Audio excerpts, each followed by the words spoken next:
ह्या पद्धतीचा एक फायदा आहे की हे पद्धत तुम्हाला एका वर्षात बहार धरा छाटणीला आपलं येतो आणि 18व्या महिन्यात बहार कटिंग होतोय. रोगराई कमी आणि औषधाचा स्प्रे वगैरे ह्याच्या पूर्ण फळापर्यंत, फळांच्या आतल्या लाल शेड कलर येईल पूर्ण.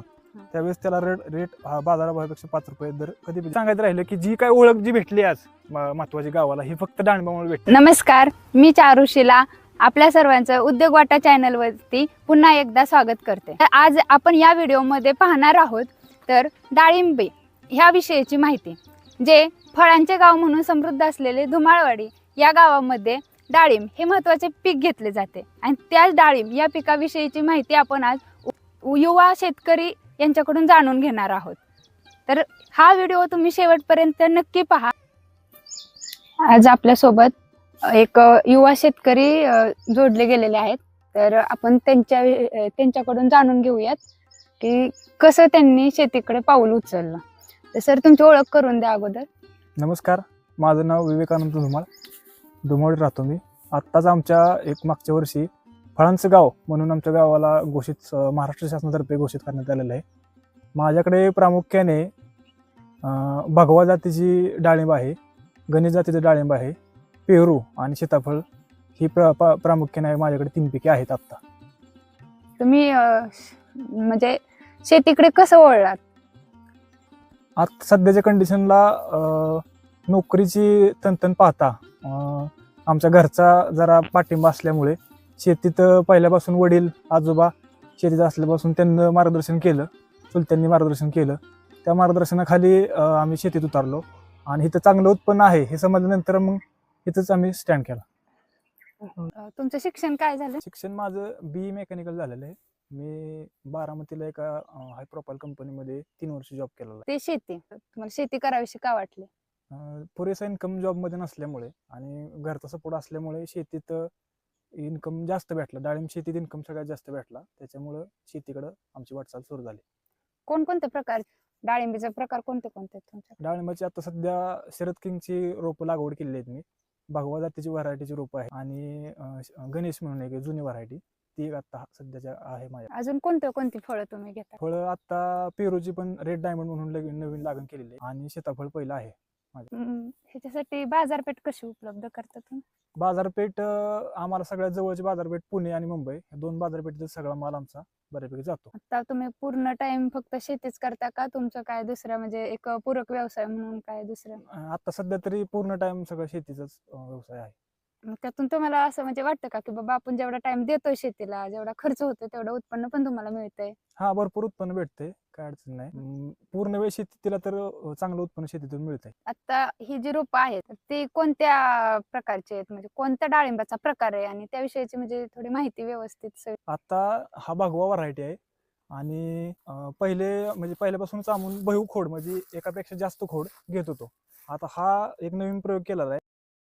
ह्या व्हरायटीचा म्हणण्यापेक्षा ह्या पद्धतीचा एक फायदा आहे की हे पद्धत तुम्हाला एका वर्षात बहार धरा छाटणीला आपलं येतो आणि 18व्या महिन्यात बहार कटिंग होतोय. रोगराई कमी आणि औषधाचा स्प्रे वगैरे ह्याच्या पूर्ण फळापर्यंत, फळांच्या आतल्या देठापर्यंत, पानापर्यंत, खोडापर्यंत, वरच्या शेंड्यापर्यंत पूर्ण स्प्रे हा अदर पद्धतीपेक्षा ही पद्धत चांगली आहे. हे जे फळ दिसतंय तर हे फळ किती दिवसांचं आहे? आता हे फळ 6 महिन्याचं पूर्ण झालेलं आहे. आता विक्रीसाठी फळं तोडली गेली? आता विक्रीसाठी फळं आता तोडणारच आहे आम्ही. 15 दिवसात ही फळं तोडणारच आहे. दर कसा म्हणजे साधारणपणे किती असला पाहिजे किंवा किती मिळू शकतो काय? आता सध्याच्या रेटनुसार, मार्केट रेटनुसार 150 ते 200 पर्यंत ह्याचा रेट जाऊ. जर 150 ते 200च्या आसपास जर रेट मिळाला तर तुमचा उत्पादनाचा खर्च आणि चांगल्या प्रकारचा नफा मिळू शकतो का? नक्की मिळू शकतो. आता ह्या झाडावरती जवळपास 11 किलो माल सापडेल एका झाड. हा, एका झाडावरती. त्या पद्धतीनुसार चांगले पैसे मिळून जातील. तर ह्या फळांच्या आकारावर आणि रंगावरती सुद्धा किंमत त्याची ठरते? हा, नक्कीच. जेवढा हा भगवा व्हरायटीचा डाळ ह्याला जेवढा डार्क आणि असं लाल शेड कलर येईल पूर्ण, त्यावेळेस त्याला रेट हा बाजारापेक्षा 5 रुपये दर कधी जास्त काढून घेतो.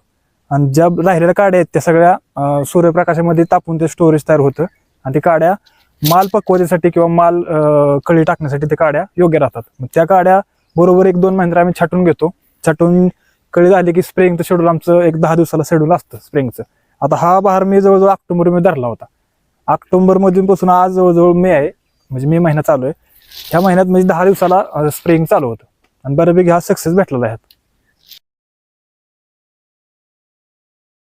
उन्हाचा म्हणजे ऊन जास्त असल्यामुळं हा एक नेटलॉनचा आम्ही क्रॉप कव्हर म्हणून एक टाकलेला आहे वरती. ह्याचा उपयोग काय होतो की ह्याच्यावरती जो सनबर्निंग येतो, हा अशा पद्धतीने इथं सनबर्निंग आलेला आहे जवळ असल्यामुळं.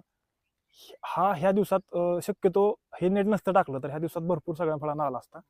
पण आता ह्याच्यामुळं हे नेट टाकल्यामुळं बऱ्यापैकी फळे ह्याच्यापासून संरक्षण झालेलं आहे आणि त्याच्यामुळे आपल्याला उत्पन्न बी असं चांगलं भेटणार आहे. तुमचं आणि डाळिंबाचं नातं कसं आहे? आता डाळिंबाचं नातं सांगायचं झालं तर म्हणजे एक जिव्हाळा म्हणा किंवा पहिल्यापासूनचा उदरनिर्वाहाचा आमचा सोर्स हा डाळिंब आहे. त्यामुळं तो पिकवताना एक आनंद वेगळाच राहतो आणि त्याची हार्वेस्टिंग होताना किंवा त्याचं रेट वगैरे त्या गोष्टी खूप म्हणजे मनाला सुखावं देणाऱ्या सगळ्या गोष्टी आहेत. आणि म्हणजे ह्यात इंटरेस्ट खूप लोकांना आता वाढला आहे. आम्हाला बी वाढत गेलाय. पहिल्यापासून आमचे आजोबा, आमचे वडील, आमचे चुलते सगळे आणि आम्ही आता त्यातच म्हणजे सगळं करतोय आम्ही डाळिंब. आनंद वाटतोय म्हणजे आणि एक इन्कम सोर्स आपल्याला स्वतः जनरेट करतोय. आपण स्वतः नवीन पद्धती, स्वतः बाहेर फिरणं, स्वतः वेगवेगळे औषधं, आज वेगवेगळ्या कंपन्या येतात आहेत. प्रत्येक गोष्टीचा वेगवेगळे रिझल्ट आहेत. ते जरा ऐकून, जरा बघून, स्वतः अनुभवून चांगलं वाटतंय मला. लहानपणीची धुमाळवाडी आणि आत्ताची धुमाळवाडी ह्यात काय तुम्हाला म्हणजे फरक काय वाटतो? खूप खूप मोठा फरक आहे. लहानपणीची धुमाळवाडी म्हणजे आमच्या गावात असा बंगला हा नावाचा विषय कधी नव्हता पहिल्यापासूनच. बंगला हा कोणाकडे नव्हता किंवा असं पुष्कळ उत्पन्न असं कोणाकडे नव्हतं कारण पाणीच नसायचं. आमचं जानेवारीपासून मे पर्यंत कोणाकडे पाणी नव्हतं. ऑदर पिकं त्या काळात कोणी घेऊ शकत नव्हतं. पण आता कॅनल आला, पाण्याचा सोर्स तयार झाला आणि सगळ्या गावात बऱ्यापैकी सगळ्यांचे बंगले आहेत. बऱ्यापैकी सगळ्यांकडे फोर व्हीलर आहेत. बऱ्यापैकी सगळ्यांकडे ट्रॅक्टर आहेत. सगळे अवजार आहेत.